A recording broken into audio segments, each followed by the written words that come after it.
Welcome to Houston Sports Talk with your host, Robert Land. Welcome to our live Astros-Rangers Game 6 postgame show, and thanks for checking into the best Houston sports podcast. Robert with Stephen Kerr. 70 years of sports journalism between the two of us. We're Astros fan lifers. We've seen it all. We've seen this story before, Stephen. Back in 2019, the Astros were doing the same thing against the Nationals in the World Series, and I saw Twitter suggesting the Astros play Game 7 in the Astrodome. And Stephen, I don't know, can we get it ready in time? I don't know. I mean, we didn't play a Game 7 in the Astrodome, at least not, I think, well, in the NLCS probably, but not in the ALCS. I think at this point, anything would help, Robert. You know, maybe what needs to happen is the fans just, not show up to the home games anymore. And that may be what they're going to do if the Astros don't play better in their own home field. I mean, this is crazy, but in all honesty, this game pretty much went the way I expected for the simple reason that, Framber hasn't pitched well for quite a while. He pitched better than I thought he did, but the bats gave him no room for error. And with the way Framber's been pitching lately, you just can't afford to let that happen, but that's what happened. Yeah, save your booze that you're given to Garcia. We're going to get to Garcia and Abreu. Trust me, we're going to get to that story because I have some definite thoughts. Yeah. But, maybe those boos need to be thrown at some of the Astros players because they seem to react pretty good when they're getting booed. That's right. Get in the comments. We want to hear from you. We're going to unpack this because there was a lot of missed opportunities for the Astros. They get on the board first, though, which has been key in the series, at least until now. Jordan singles in Altuve. Abreu and Tucker had a chance to add on, but they couldn't. But second inning, Garver ties it up on the first pitch of the inning. And Stephen, that's one of those deals where when you get runs scored and then you think, oh, we got momentum, to give it up with just one swing of the bat with one pitch the next inning, that's what Framber couldn't do, even though it was kind of a measly home run. Yeah, it was. And, if the Astros obviously needed to answer, and Framber needed to answer, and it just didn't happen. Yeah, that home run just it was an elevated two-seamer that Garver hit, and he had a good night at the plate tonight, did Garver. So it was just the first of other things that he did. But yeah, that's what the Astros, they needed a shutdown inning, and they just didn't get it. Yonner and where was he tonight? We're going to get to that, Brian. Trust me, it's coming. And let's hope our bats wake up tomorrow. Danny Mack says, that the bats somehow, some way, they got to. It's either that or, Christian Javier is going to have to go out there and hit a grand slam himself or something like that. Or pitch a no-hitter. Yeah, well, he can do that. We've seen that. He could. Third inning, Abreu is second chance with runners on first and second, but he grounds out to short. Fourth inning, Garver walks after Framber had him at 0-2. Then Heim hits his second homer off Framber in the series, just barely over the wall, an inch over Tucker's glove. We've seen him make that catch many times. Yeah. Smoke said on the broadcast, Stephen, if Tucker was a step closer to the wall, maybe he makes the catch. But Stephen, he raced back. He knew where the wall was. Wall wasn't. Maybe he was a half step from it. But, I mean, how can I get mad at a guy for not robbing a home run? He did rob one later on, just a little bit too late. Well, a lot of that, Robert, is a matter of timing. And, the crazy thing about that home run, and again, it was, another mistake. It was a changeup that was hanging. But that home run would only have been a homer in one other ballpark besides that one, and that's Yankee Stadium. I mean, it wasn't supposed. It only went 336 feet, but it was long enough, and I think it was just as much timing with Tucker as anything else. So let's go to the fifth. Framber gets in some trouble, but gets out of it. So, Stephen, Framber pitched 5 innings. He gives up a total of 3 runs on 2. I'm going to call them Minute Maid Park home runs because that's what they kind of were. What they were. Right. Yeah. What did you think of Framber overall? It wasn't terrible. He pitched better than I expected he would, honestly. And but of course I was hoping he would. I mean, I was hoping he would at least, to some degree get some of the Framber back that we're used to. Now, when he walked the first batter of the first inning, Simeon, on 4 pitches, I was like, oh boy, here we go. He was a little nervous, I think. The one thing I will say, Robert, is I think part of Framber's problem, a lot of it really, is that he pitches too much on emotion.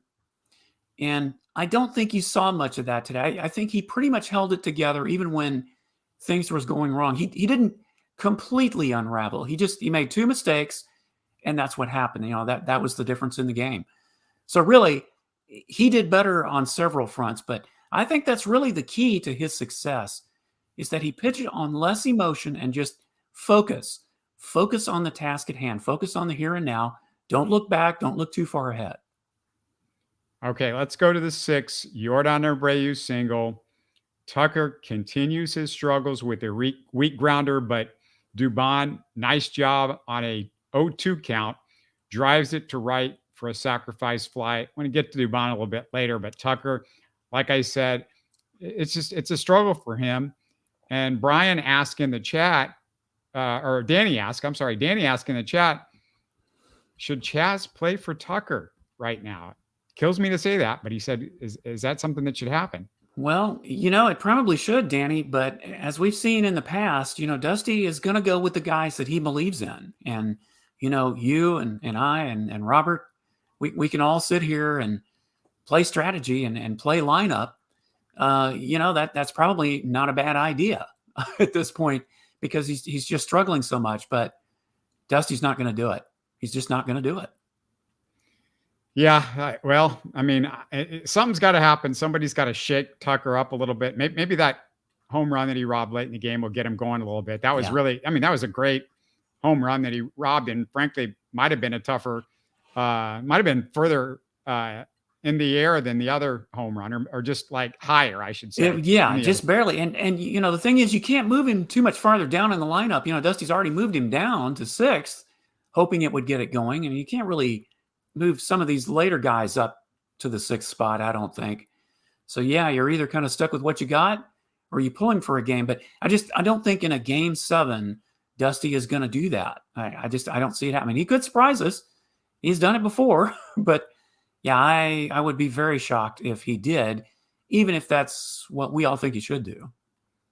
Phil Maton has an easy inning, which might matter quite a bit as this series continues, depending on what happens with Abreu. Yeah. But Neris puts 2 guys on. Then Jose Abreu knocks down a laced line drive off his chest to end the 7th. And Stephen, that reminded me of the line drive he handled in Game 5. And I forgot to mention it in our last post game with all the other key moments. It just kind of got lost in the shuffle for me. Yeah. He was a few feet inside first in Game 5 because the hitter threatened to bunt. He threw to second from his behind on that play.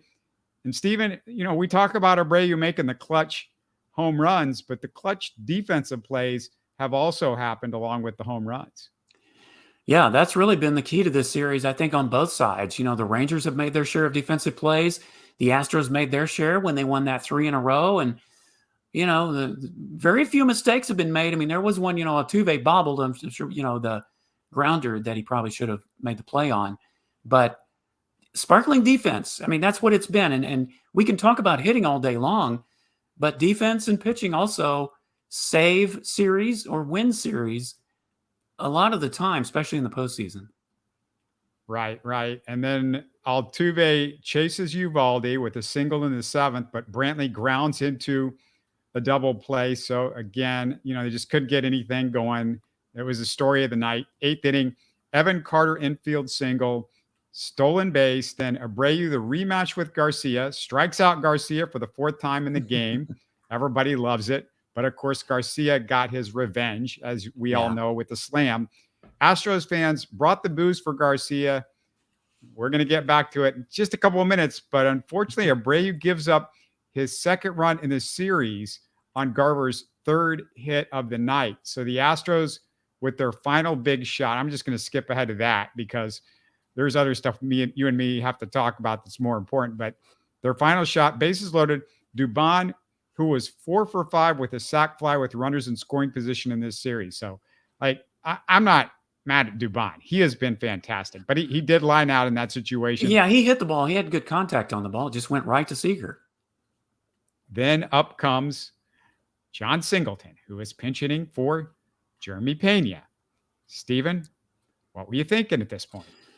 I was thinking that Dusty was probably going to the well one too many times. I mean, it worked on Friday. And, except for that last pitch, Singleton did battle. And I think they were hoping, even if you walk in a run, well, it's a run. So you do your job. And I guess that's what Dusty was hoping for, as he was counting on Singleton's patience at the plate.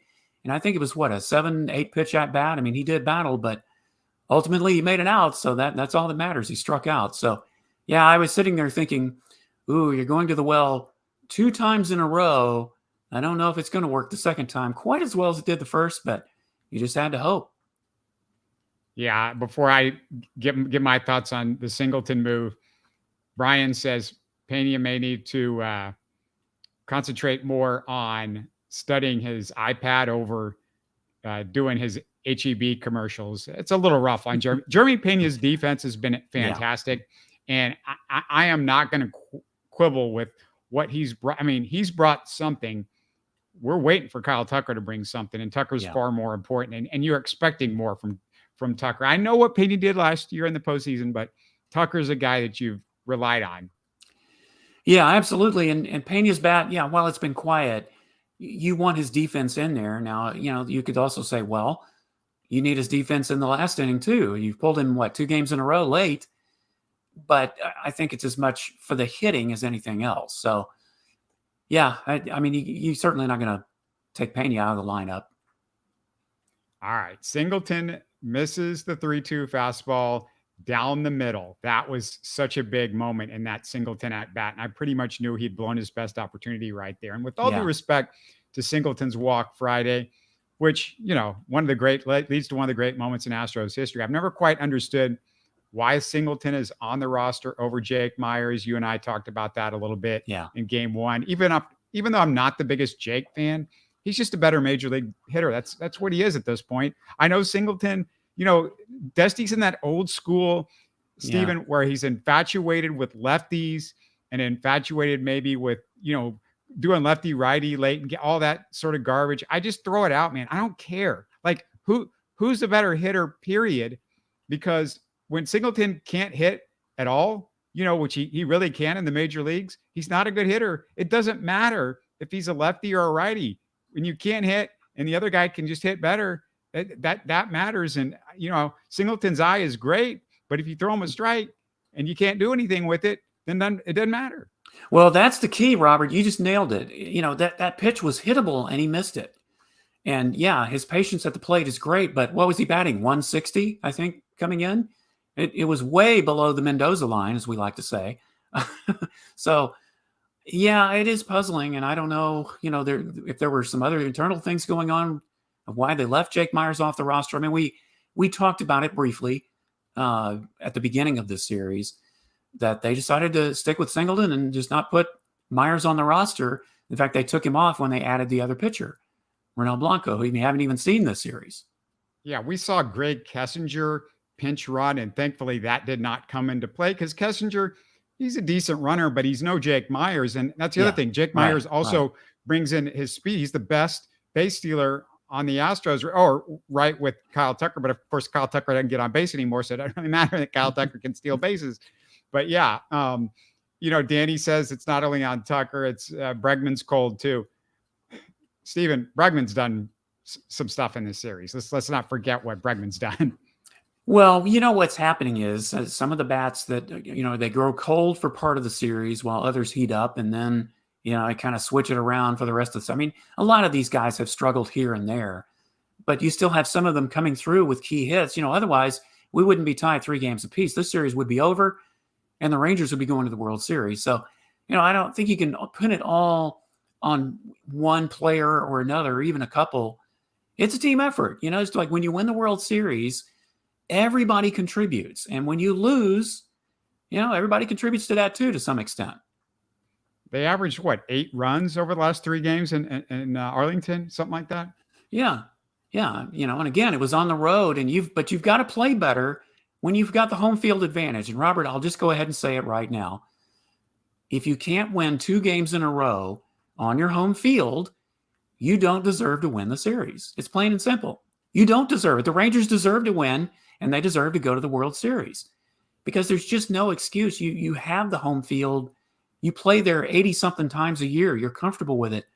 But all season, you've struggled. So, it's now or never. We're going to find out Monday night what this team is really made of. Yeah, Brian says, well, but Bregman had a bad strikeout tonight. Look, Brian, you're going to have some bad strikeouts. Like sometimes you got to give credit to Nathan Eovaldi. He's done a fantastic job in this series. He's a really good pitcher. He was remember, Stephen, he was really good against the Astros in a previous postseason series. So, he's well, good. They did get to him in 2021. I think it was actually, he pitched in a game 6, I think it was, against when he was with Boston, and they beat him. But here's what Eovaldi's been doing, Robert, these last 2 starts against the Astros. He's pitching them inside effectively. He's jamming them. Now, his command was off in the first couple of innings, and that was your chance to really get after him, is to jump on him when his command wasn't good. But, once he got rolling, it looked like he was going to come out after the first couple of innings, and he ended up giving you 7 practically. But he was playing inside with the Astros hitters better than any pitcher that they've faced in this postseason. The other part about Eovaldi is you talk about you had a chance the first game to get to him. He's got in trouble. The Astros haven't got to him, and you got to give Eovaldi credit because he's made big pitches and big moments. It's not always all just on the Astros. The other guys got to pitch pretty well too sometimes. And the Astros tonight were 1 for 8 with runners in scoring position. They stranded 9. Yeah. And, up till tonight, you could say the very same thing. The Astros bullpen has made some big pitches even when they got in jams. They got out of it. So it's pitcher versus hitter, and somebody's got to win. And sometimes the hitter's going to win. Sometimes the pitcher's going to win. And tonight, Eovaldi won, and the Rangers bats won. So, yeah, you're right, Robert. That's just what happens. It's both sides. All right, it's not worth going through the 9th other than to ask you, should Dusty have gone with Presley or even Abreu for 2 innings in the 9th, considering Abreu might be suspended the next game?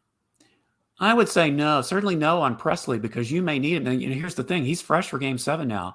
You may need him, even if it's not in a save situation.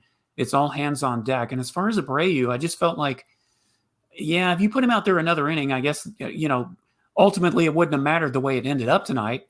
But the way it just seemed like he was struggling there toward the end. So I would say definitely no on Presley, because you've got him fresh for game 7, and that's great.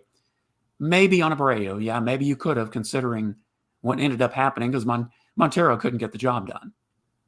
Yeah, and Altuve didn't help him with an error, but it was a play that he was having to rush because the runner was fast. But that's one of those plays, and they're so big in playoff games, and and then it all just kind of went out of control and stuff like that. But let's get to the Abreu suspension, because like every Astros fan and every reasonable baseball fan, it's idiocy. It dumbfounds me, the whole 9 yards. And when RG was on with me after game 5, we didn't even discuss a suspension potential because, frankly, I thought common sense would prevail in the MLB's front office. And basically, Stephen, the MLB this is a big point here. They are too stupid to know it, but they basically set a very important precedent with this suspension. In other words, now any player, after he hits a home run, can go up, push a catcher, pretend to start a fight after he's hit by a pitch, not get suspended because Garcia wasn't. They refused to suspend Garcia, who hit a grand slam tonight, kind of important. And no matter how close a game is, baseball, again, I'm going to say that again, no matter how close a game is, because now you're judging intent. You're Major League Baseball and you're saying, all right, if it's a 5-4 game in the 9th and you hit a batter, then you get suspended for the next 2 games because that guy hit a home run off you the previous at bat. That's what you're saying. Baseball's now forced to suspend the pitcher who hit the guy for 2 games. And Stephen, why why not use this as a strategy to get the other's team pitcher suspended? This is like a new strategy. This is a very important precedent that they are setting with the dumbest suspension I can ever think of. Oh, you're not going to get any argument from me. And you know what they've also done, Robert, is that just shows the lack of consistency when it comes to discipline. Whether, MLB's done it, the NFL does it. You remember in the 2017 World Series when Yuli Gurriel got suspended for making an alleged racial comment against the Dodgers' Yu Darvish. Well, his suspension didn't take effect until the next season. So he was able to continue to play in the World Series. So not only are you going to suspend Abreu, you're going to say, oh, well, he can't pitch, provided, depending on when his appeal is heard. But if it's upheld, he can't pitch in this series. That's what you're saying, instead of putting it to next year. And yeah, you can sit there and say, well, he actually hit a batter. Oh, well, so what? If you thought about it, why would you hit a batter intentionally when you walk the guy to lead off the inning and Evan Carter, you hit Garcia, you put runners on first and second, you're down by 2 runs. They don't even think about that. And, the only thing I can say, Robert, is they obviously were wanting to back their umpires who ruled that it was intentional. It boggles my mind, and it just shows the inconsistency of leadership. And I'll throw this out there. I'm not normally a conspiracy theorist, Robert. You know that. I think sometimes it's overblown. But let me just throw this out there. Remember a few months ago, I think it was back in June, when Rob Manfred was asked if he had any regrets about the punishment that he gave the Astros in the sign stealing scandal. He said that if he had it to do over again, the only thing he regretted really was that he gave the players immunity, which kind of changed the way the punishment was handed out. Well, I guess he's got his little get back at the Astros kind of thing by doing this. Yeah, it's almost feels like, it's not almost. This feels like this is somehow a make good or something like that. Yeah, that's kind of what I look at. Make good. That's a great word for it right there. And Rob Manfred's integrity, I don't like calling him Robert because I go by Robert, so I'm not calling him that. But yeah, his integrity is so much in question at this point with this whole thing. It's beyond in question the way he's handled this, because the whole thing was, we're going to make the Astros the scapegoat. So he thought he could get out of his little mess that he had gotten himself cornered into with the whole sign stealing thing and not handling it probably right before that. And then he gets criticized for it. So now he's going to try to squeeze out of this another way. And it's pathetic. It shows a lack of leadership, so you're trying to make up for something that's not even related to this situation. Once you make a decision, Robert, you can't go back. There are some decisions, it's unequivocal. You can't go back on them. So trying to make an example out of them by doing this, the guy should just be out. That's all I can say about it. And this is what a friend of mine, we're discussing this yesterday, and this is what he brought up the same thing. And yeah, you can't help but think that there's some, interplay going on here, that he's trying to make up for his own mistake and make himself look better. The other part about this that really ticks me off, we can also mention, by the way, Maldi gets hit tonight. Just coincidence, not a coincidence. I don't know. Well, again, that would be a terrible situation to do that intentionally. And so I don't think that was intentional. We can think that, but again, it didn't materialize, but it could have. The Astros could have come back from that. Yeah, well, Maldi gets hit. I'm just pointing out that, okay, if you're judging an intent based on who wants revenge instead of the freaking situation that we're in, trying to get to the World Darn Series in Game 5 and Game 6, then you're an idiot. You're a darn idiot. And here's the thing with the umpires. Here's the other thing. And I didn't talk about this last game because we were talking about all the good stuff, and I didn't want to get all into it, as much. Look, so Garcia gets hit, and he throws a big kerfuffle, and of course, probably none of this happens if he doesn't throw his little fit on the mound. Nobody gets suspended. None of this crap happens if he just walks to first base any regular baseball player would do. And the umpires fell for the okey doke. They fell for what the NBA does all the time is they fall for the guy that, gets pushed and then just falls down. So now here's the other thing. After Altuve hits the home run, there's a pitch that should have hit Mauricio Dubon in the head, the next batter. Now, if we're judging intent, Altuve just hit the home run that probably beat you in the game, and Mauricio Dubon's getting out of the way of a pitch. But Mauricio Dubon, guess what? He got out of the way because he's got good reaction. It's Garcia's fault because he couldn't get out of the way. If he had gotten out of the way, then he wouldn't have got hit. But you know what? Mauricio Dubon got the hell out of the way. But in either case, if we're gonna do this the right way, Leclerc should be suspended too because he just threw it at Mauricio Dubon right after Altuve had the game-winning home run, or what at that point was the game-winning home run. Now it's stupid to throw him out, just like it was stupid to throw Abreu out. But if you're going to take it to the conclusion of this shit, then that's what you got to do. Yeah, I mean, it just shows the inconsistency. And don't forget, I think it was a couple innings before this whole thing happened. They threw up and in on Jordan kind of around his chin and made him get out of the way. So, I mean, that's my whole problem with this hit batter thing. It all boils down to intent. And when you have it, I always hate umpires and officials being allowed to have judgment calls, because a judgment call is just that. It's your judgment, and your judgment may be different from my judgment. My judgment may not match with somebody else's judgment.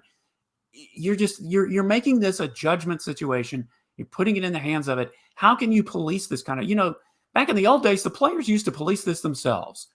The umpires didn't get involved.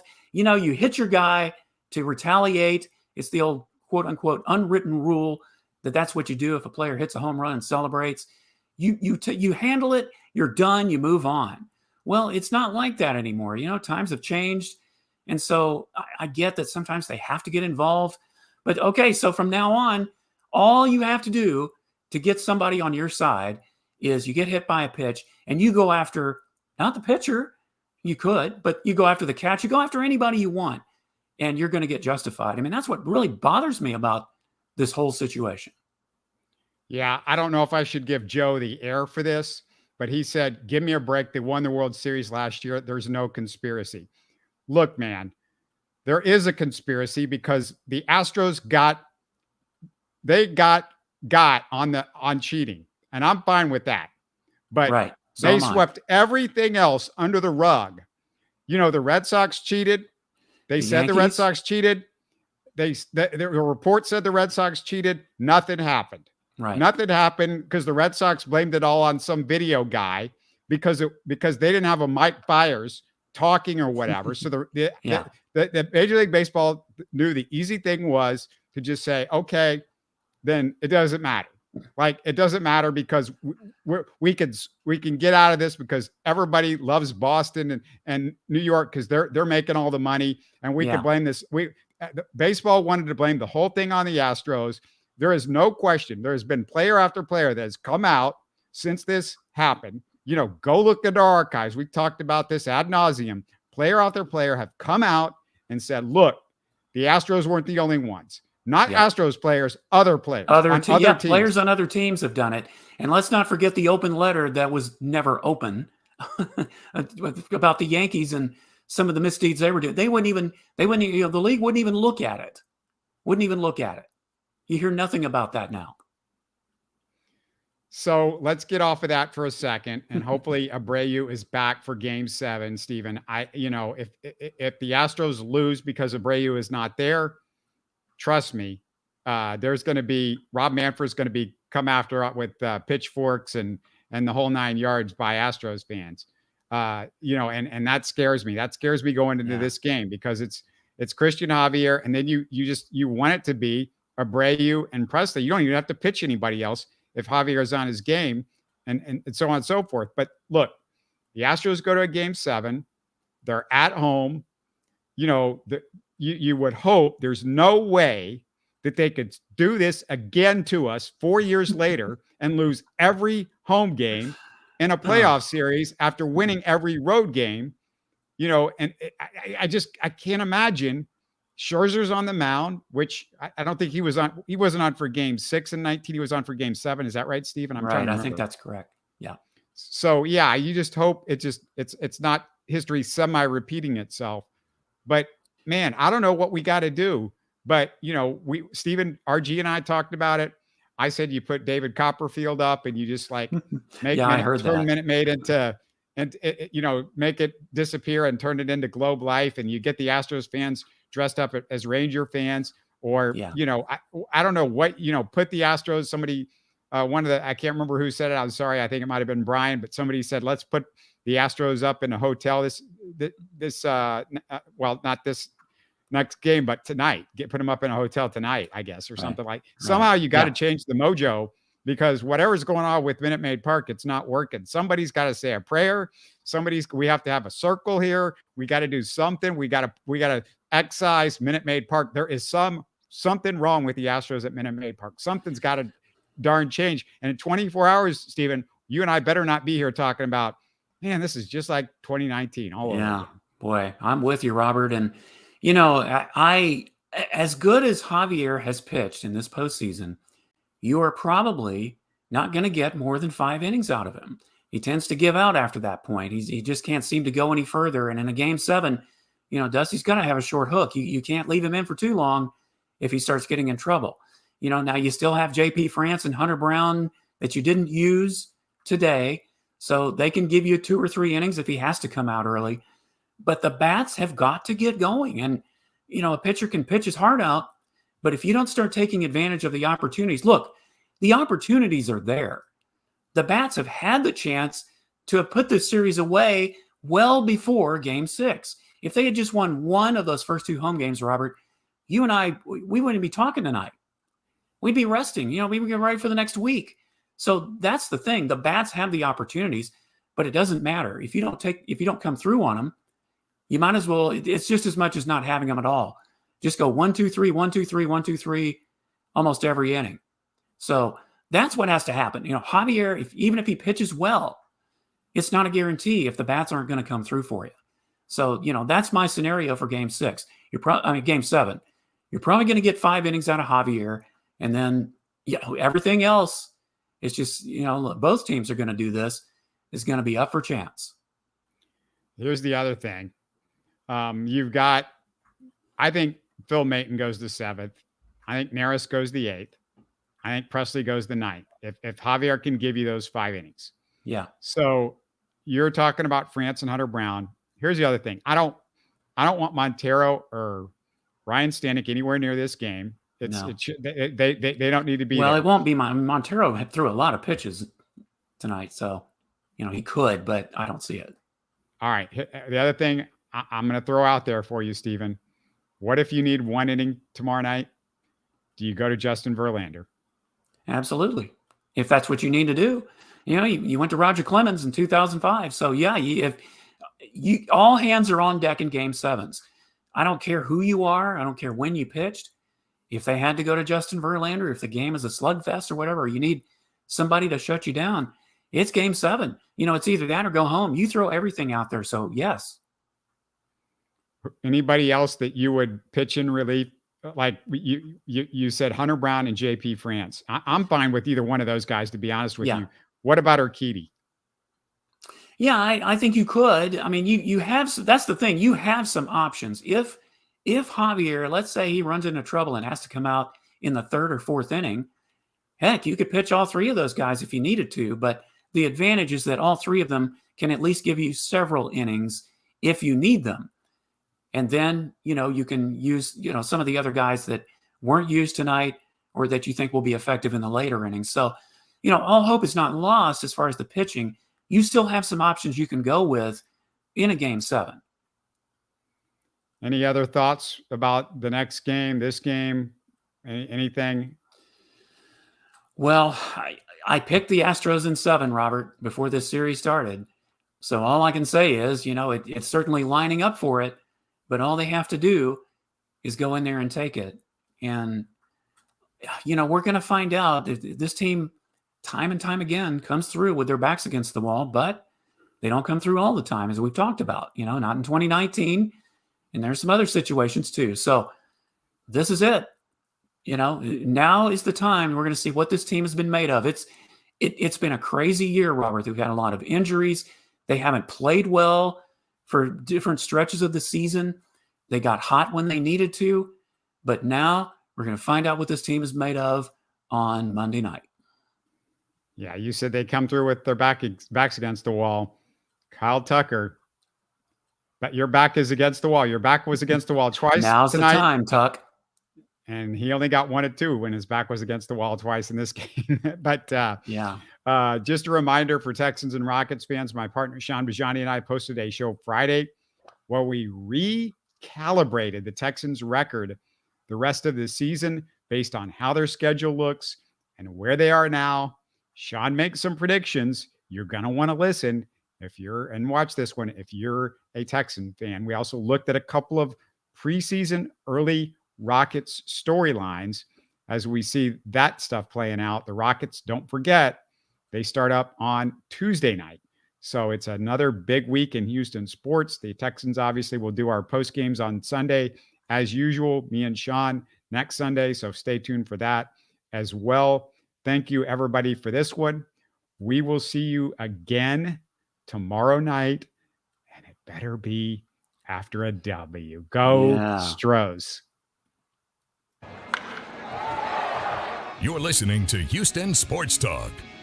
Hey, don't forget to support us by subscribing and commenting on YouTube. You can always listen to us on Spotify, Apple, or your favorite podcast app. Tell your friends about us and share our show links on social media. Spread the word, everybody. Thanks for listening.